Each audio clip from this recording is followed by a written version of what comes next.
Hi everyone, and welcome to Spring at the Cozy Club. It's a beautiful sunny day today, and I posted this morning a picture of my wreath, and I got a lot of requests on wanting to know how to make it. So the man and I decided, why not grab the day and we'll show you. So because it's quick and easy, and you have all the ingredients probably in your garden, or if you go for a little walk, and you can make one for yourself. So here we go. First of all you need to have is some moss. Now, if you are like me, you have moss in your garden from the lawn, in the lawn. I have tons of moss in my lawn, and what I do is I just slowly tweak it out with my, this is a very old wreath, and just get it out. And not only is Of course it's old. Yeah, of course. Would it be modern? No. Well, it's lasted so long. It's great. It keeps going. Yeah. It's great for your lawn too when you're doing this, but it's perfect for your wreath. And so once you've got as much as you want, I'm going to take a little now to show you.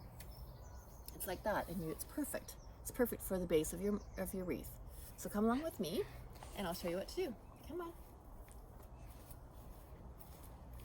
You can see some of the spring flowers. They're so adorable. Little primroses. I don't know if you can get this. Can you get them down there? Yeah, I can go in there. Yeah. Aren't they sweet? Beautiful. Popping up everywhere. Little violets. Okay, so here we go. Of course, I've collected all the ingredients beforehand so I can show you. But all you actually need, can you see me all right, Nina? Yeah. All you need is your base for a wreath. And again, you can make this yourself, or you can have a store-bought one, or you can have one from Christmas. I always save the wreaths that I get sometimes from some flower sellers, and you can save the base. You can do that too. So really, all you need to do is grab your moss, which I've collected earlier. This is I got this from my little meadow. I mean, it's tons. It's perfect, and lay it onto your wreath. See how that's covered up? Okay. And all you're going to do is take your wire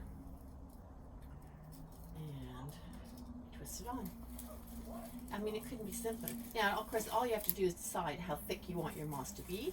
I'm just going to tie the wreath on a couple of times. And keep going.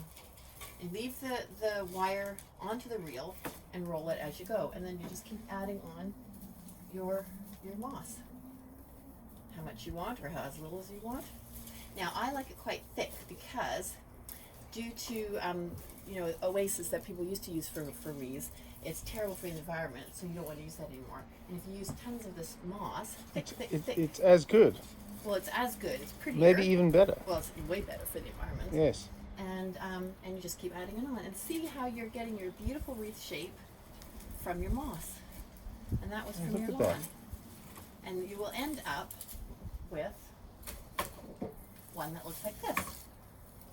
And that was just from an old wire, just some wire. Wait, let's see that again, the wire at the back. That was from an old Christmas wreath I had. Oh, I see, okay. And I've just added the moss Right. to it. Okay. So then you've got your beautiful moss. And actually, I think it looks pretty just like this. So That's even pretty, If you yes. didn't feel like doing any more work, you're done. I think that looks really sweet.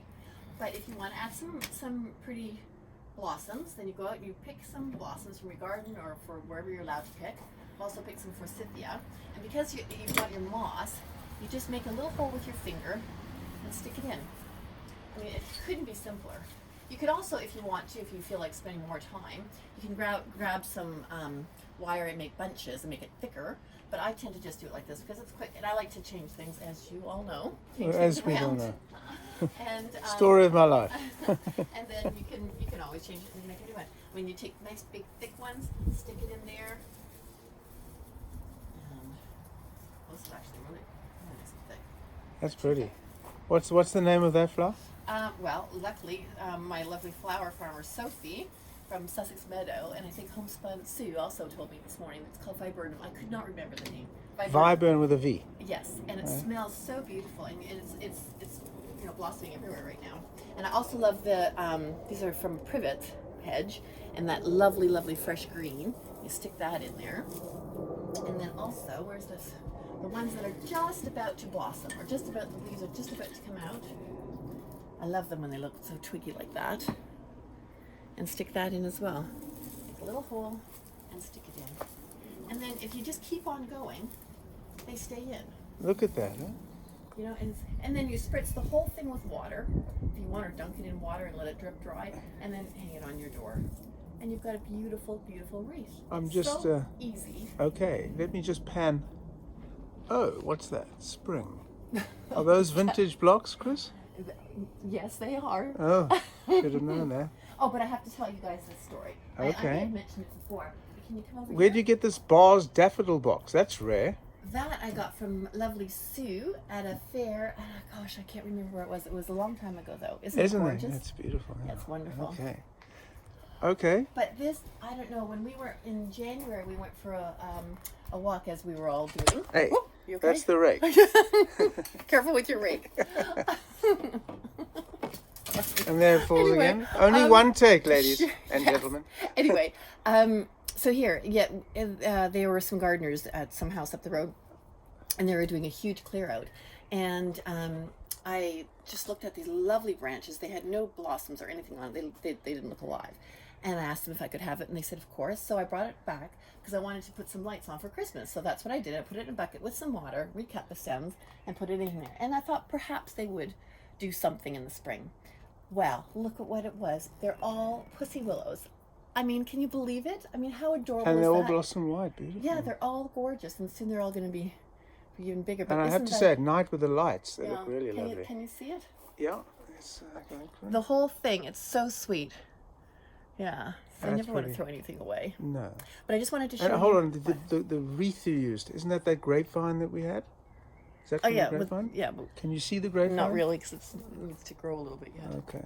But if you come over here, I'll show you the finished wreath, Okay, here we go.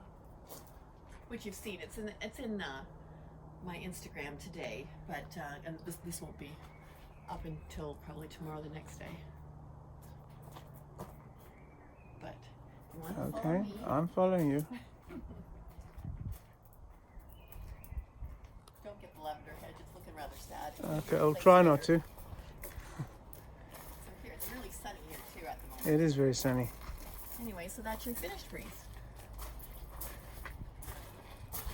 There you go. See? And it's so easy. It just stays nice, no problem. And in a little while, a few days, it might look a little bit sad, and I'll just take it out and I'll add some new stuff. Can I go close up here? No, I think it's fine. One more time. Yeah, that's it. Excellent. There you go. So anyway, I hope this inspires you to make a wreath. Get out there in the spring sunshine, enjoy this gorgeous weather we're so lucky to have. Just heard from my friend Cindy in Nova Scotia that they've just had a whole dumping of snow. So here's to you, Cindy. It'll Thank soon God be it's spring. Nova Scotia and not Yeah. London. Oh, well, we would still love it if it was snowy here too. But anyway, let's enjoy the spring. Take care, guys. Bye.